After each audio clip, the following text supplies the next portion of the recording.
வணக்கம் நட்புகளே, எல்லாரும் எப்படி இருக்கீங்க? இன்றைக்கி நம்ம ஆப்பிளில் கட்டர் இல்லாத எப்படி கட் பண்ணுறதுன்னு பார்க்கலாம். நான் இதில் தோல் சீவினா வீடியோ கிளியராக வர மாட்டேங்குது. ஸோ நான் அதனால் தோல் சீவாத காட்டுறேன், அதுக்கப்புறம் சீவிக்கலாம் அப்படின்னு சொல்லிட்டு. இப்போ நம்ம கட் பண்ணால் கத்தி வந்து இந்த சென்டர் பாயிண்ட் வரைக்கும் வரணும். இது வரைக்கும்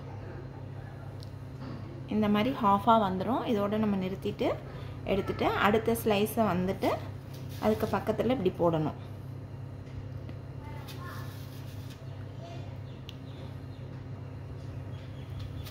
இப்படி நம்ம போட்டுகிட்டே வந்துடணும். எவ்வளோ பெருசாக வேணும்னா பெருசாக இப்படி தள்ளி போட்டுக்கலாம், சின்னதாக வேணும்னா இப்படி போட்டுக்கலாம். இன்னும் மெலிசாக வேணும்னாலும் எவ்வளோ மெலிசாக வேணும்னாலும் நம்ம அதுக்கு தகுந்த மாதிரி நம்ம போட்டுக்கலாம்.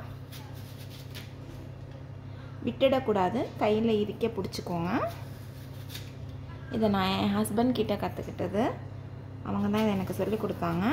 லாஸ்ட் 20 இயர்ஸாகவே நான் இப்படி தான் பண்ணிகிட்ருக்கேன். எங்கள் வீட்டுக்கு யார் வந்தாலும் கேட்பாங்க, இதை எப்படி பண்ணுறேன்னு பார்த்துட்ருக்குறவங்க எல்லாருமே கேட்பாங்க. ஸோ அதனால தான் நான் வந்துட்டு இதை வீடியோவாக போடலாம் அப்படின்னு சொல்லிட்டு நான் போட்டேன்.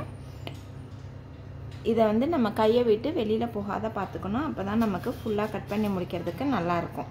நான் ரொம்ப சின்ன பீஸாக போடுறதுனால கையில் கொள்ள மாட்டேங்குது. பெருசாக போட்டோம்னா நமக்கு இன்னும் ஈஸியாகவே இருக்கும்.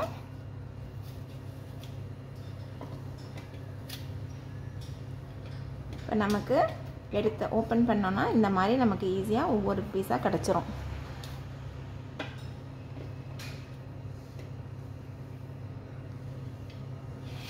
இப்போ நம்ம வந்துட்டு இன்னொரு இதில் வந்துட்டு இந்த சென்டர் பார்ட்டை மட்டும் கட் பண்ணி எடுத்துக்கலாம். இதனால் நமக்கு எந்த வேஸ்டேஜுமே இருக்காது, அதிகமாக வேஸ்ட் ஆகாது. சென்டரில் அளவாக நம்ம கட் பண்ணிக்கலாம்.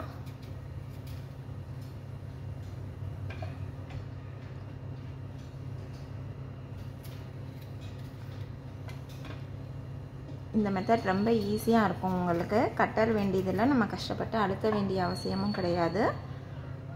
நமக்கு இன்னொரு கட்டிங் போர்டு வச்சும் கட் பண்ண வேணாம்.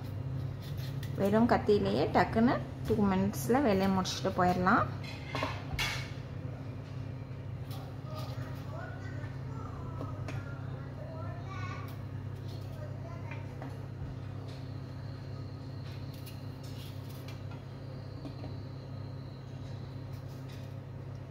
அவ்வளோதான், நமக்கு இதில் தான் வேஸ்டேஜ் வந்திருக்கு.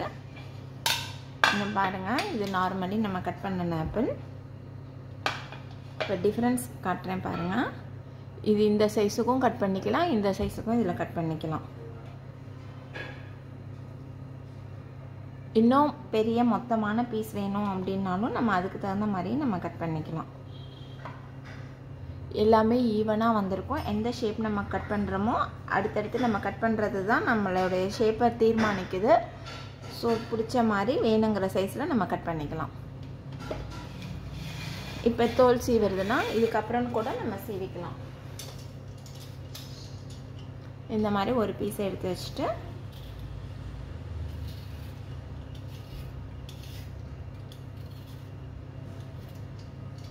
இது எனக்கு முன்னாடியே சீவுறது தான் ஈஸியாக இருக்கும். எனக்கு இது ஒவ்வொரு பீஸாக சீவுறது கொஞ்சம் சோம்பேறிப்படுவேன். நான் மொத்தமாக சீவிட்டு கட் பண்ணேன்னா எனக்கு இன்னும் ஈஸியாக இருக்கும். அவ்வளோதான் ஃப்ரெண்ட்ஸ், இது ரொம்ப சிம்பிள் அண்ட் ஈஸி மெத்தடு. ஸ்டார்டிங்கில் கொஞ்சம் கைக்கு வந்துருமோன்ற பயம் இருக்கும். பட் நீங்கள் ஒரு 2-3 தடவை செஞ்சிட்டிங்கன்னா உங்களுக்கு கத்தி கண்ட்ரோல் தெரியும், ஈஸியாக இருக்கும். ட்ரை பண்ணி பார்த்துட்டு எப்படி வந்ததுன்னு கமெண்ட் பண்ணுங்கள். தேங்க்யூ.